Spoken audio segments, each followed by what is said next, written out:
ETF index mutual funds నేర్చుకుని stock మార్కెట్లో రాణించాలనుకుంటున్నారా? వెంటనే ఈ నెంబర్కి కాల్ చేయండి.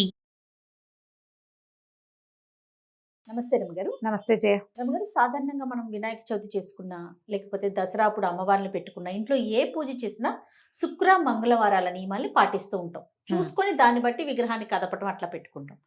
మరి పోలియాల అమావాస్య రోజు మనము పోలి స్వర్గారోహణ చేయించుతాం కదా, మరి అది శుక్రవారం వస్తే చేయొచ్చా? ఇలాంటి ప్రశ్నలు మన వీడియోల కింద కామెంట్స్ లో చూశానండి నేను. అందుకే మీ ముందు పెడుతూ ఉన్నాను. ఈ పోలి స్వర్గారోహణ అంటే పోలి స్వర్గారోహణ మనం చేయించలా, ఆవిడకి ఆల్రెడీ స్వర్గారోహణ వెళ్ళిపోయింది.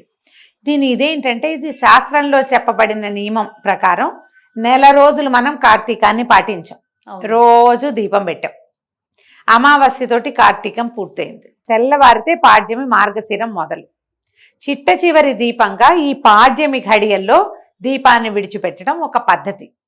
శాస్త్రంలో కూడా చెప్పారు పోలిపాడ్యం. ఈ పాడ్యమి నాడు పోలిపాడ్యం అని ఇప్పుడు చెప్పుకుంటున్నాం, పేరు ఇప్పుడు పెట్టుకున్నాం మనం. అంతకుముందు అది మార్గశిర శుద్ధ పాడ్యమే. ఇప్పుడు ఈ పోలమ్మ కథలో, పోలి కథలో ఆ అమ్మాయి మార్గశిర శుద్ధ పాడ్యమి నాడు దీపం పెట్టింది అని కదా విన్నాం మనం. అవును. అంటే అప్పటికి అది పోలిపాడ్యమి కాదు. ఆమె ఆ దీపం పెట్టిన నాడు పోలిపాడ్యమి కాదు. ఆమె మార్గశిరం నాడు నెల రోజుల వ్రతాన్ని పూర్తి చేసి 31వ రోజున దీపం పెడితే ఆమె కోసం దేవదూతలు వచ్చారు, విష్ణు పార్షదులు వచ్చి ఆమెను విమానం ఎక్కించుకుని తీసుకెళ్లారు. ఇప్పుడు మనం పోలమ్మని సాగనంపుతున్నామా, దీపం పెడుతున్నామా? రెండే పాయింట్లు. ఒక ఆన్సర్ చెప్పు టకీమని. దీపం పెడుతున్నాం కదా. ఇప్పుడు మనం పోలిని పంపటల్లా, పోలిని తీసుకుపోయారు వాళ్ళు తీసుకెళ్లారు. ఈ 31 రోజులు ఆమె ఈ విధి నిర్వహించటం వల్ల ఆమెకి లభించింది స్వర్గారోహణ.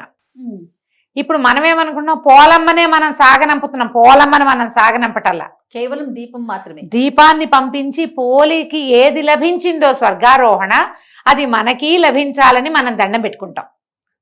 కాబట్టి పోలమ్మని మన ఇంటి ముత్తైదువుగా భావించి, ఆమెను మన ఇంటి ఆడపిల్లగా భావించి ఆమెను సాగనంపటం అనే భావాల్లోకి వచ్చేసారు క్రమంగా. అలాంటిది కాదు, దీపమే. చాలా క్లియర్ గా రమ్మగారు, ఎందుకంటే ఆవిడ్ని వాళ్ళు వచ్చి తీసుకెళ్లారు కదా, క్లియర్ గా ఉంది కదా. పైగా ఇది ప్రాంతీయపు ఆచారం, మనం చేస్తాం, మిగిలిన వాటిలలో చెయ్యరు. మనకి ఇక్కడ అలవాటు. ఇది శుక్రవారం నాడు అపోలి ఆడపిల్ల లేదా మన ఇంటి కోడలు ఆమెను పంపకూడదు లాంటి భావాల్లోకి వెళ్ళబోకండి. ఇది ఇక్కడ ముఖ్యం ఏంటి, పాడ్యమి ముఖ్యం.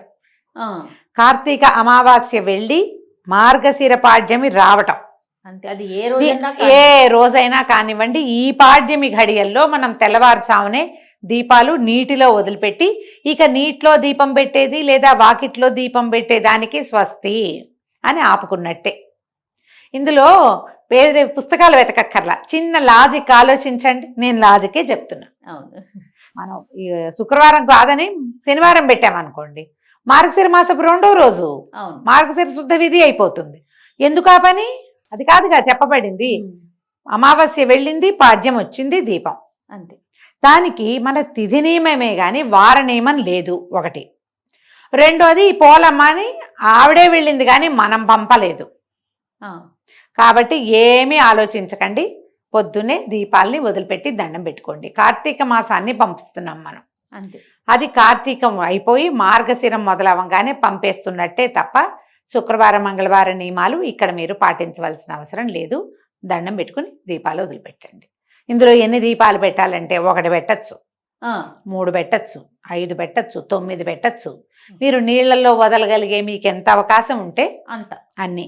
మీకు ఏదైనా ప్రాంతీయ ఆచారం ఉంది, ఇంత పొడుగు అరటి దుప్పలో బోల్డ్ అని చేసి కుదిరితే చెయ్యండి, కుదిరితే చేసుకోండి. ఒక్క దీపం అయినా విడిచిపెట్టండి అమ్మా, చాలు. నీ ఓపిక. ఒకవేళ మనకి చెరువుకో నదికో వెళ్ళే అవకాశాలు లేకపోతే మన వాకిట్లోనే ఒక టబ్బు పెట్టి టబ్బులో నీరు వదిలిపెట్టండి. నియమం అంటే ఆచారం మనం పాటిస్తున్నాం కాబట్టి తృప్తి, అంతే. అదో తృప్తి. వెళ్ళలేకపోయాం, ఇక్కడన్నా చేసామన్న ఒక తృప్తి లభిస్తుంటుంది కదా, అంతే. కాబట్టి మన తృప్తి కోసం ఇట్లా మన వాకిట్లోనే ఓ టబ్బో ఏదో పెట్టి బాల్కనీలో దాని నిండా నీళ్లు పోసి ఈ దీపాన్ని విడిచిపెట్టి ఓ దండం పెట్టుకోండి. అంతే. మార్గశిర మాసం కోసం నెక్స్ట్ ఆ మాసంలో ఏం చేయాలనే దాని గురించి ఆలోచించుకోవటమే ఇంకా, అంతే సంగతి. రైట్ రమ్మ గారు, నమస్తే. నమస్తే.